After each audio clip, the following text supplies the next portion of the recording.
Now, I've been asked quite a few times, why won't you be a Christian? Why won't you go with it? You know the stuff behind the faith. You've read the Bible, all of this and that. Why won't you be a Christian? And the number one answer I can give is hell, and the fact that it exists. Now, if we look at the Old Testament of the Bible, we really get little about what it is, beyond darkness and gnashing of teeth and that sort of thing.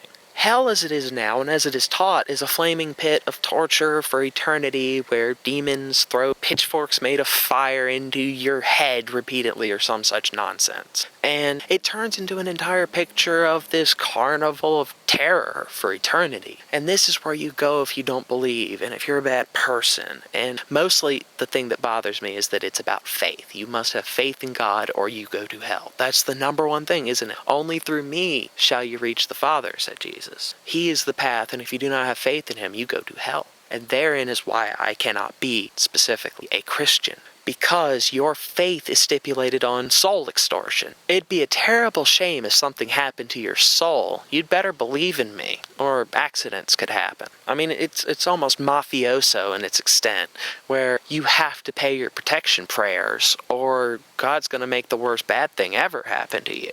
It's not virtuous to believe in him if there's a gun to your head. It's not a choice of faith then if you actually believe that, well, if I don't believe this, I'll burn for eternity. It's extortion.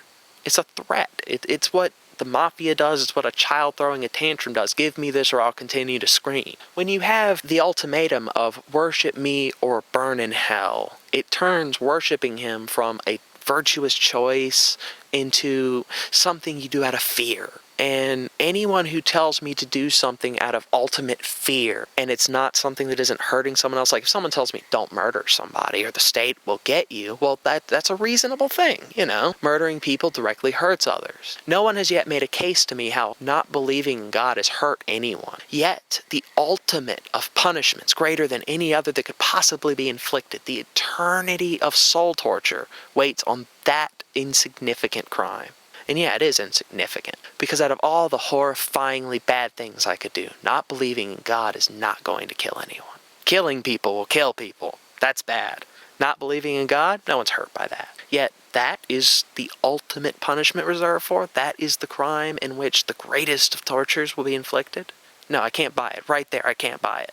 A lot of the other messages in your faith are good. Love your brother and all that stuff, but when your faith has that sword of Damocles hanging over your head, no matter what you're doing, the wrath of God sits upon you unless this one critical factor is secured. That is not a faith I will be a part of. And if you're not getting into heaven through good works, but through faith, then we're allowing some of the worst people who simply believe in God to go to heaven. That's how that works. You can believe in God and still be a bad person. It's not like believing in God magically gives you morals. No, that's not how it works.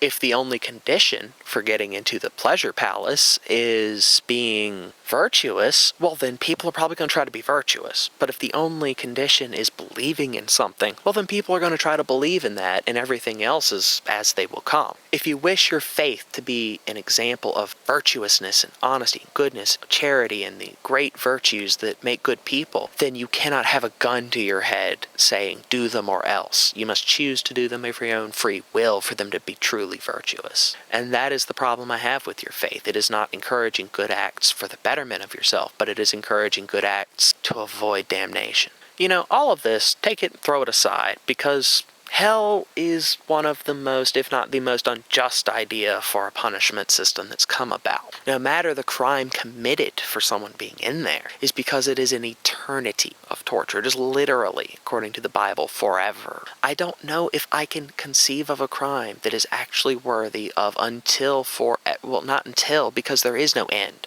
Forever is a mind-blowing concept, and that is how long these people will suffer. I'll say it, not even Hitler deserves literally forever. No one does. You can't make a case to me that anyone deserves that much punishment. Non-existence, fine. Throw them in the great oblivion and they're gone. They're gone. That's fine. They're done. That's punishment. But eternal torture forever is... It's the most heinous thing that I can think of. And this comes from a God that is moral and just according to the Bible. This is the source of morality. this is the God of love who will throw you into the eternity of hellfire torture. That cannot be. A God of love would never do that. I will stipulate that right now. If this is a God of love, he would never throw people in a fiery pit forever. There's a chance of repentance.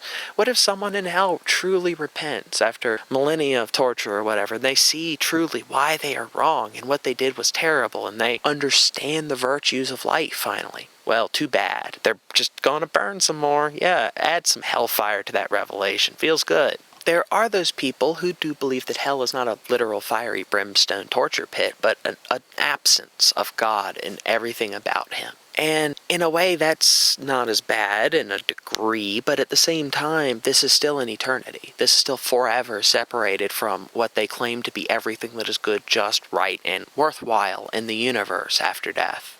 You are eternally separated from what they say is the reason of existence. And in a way, like I said, this could be said to be not as bad, but at the same time, it's worse. It's not a realm of sensation. It's empty, void of everything, forever. That, in a way, you could get used to torture, I guess, and eventually you could at least have differing sensations in hell, right? But this kind of hell, this void, it's nothing for eternity.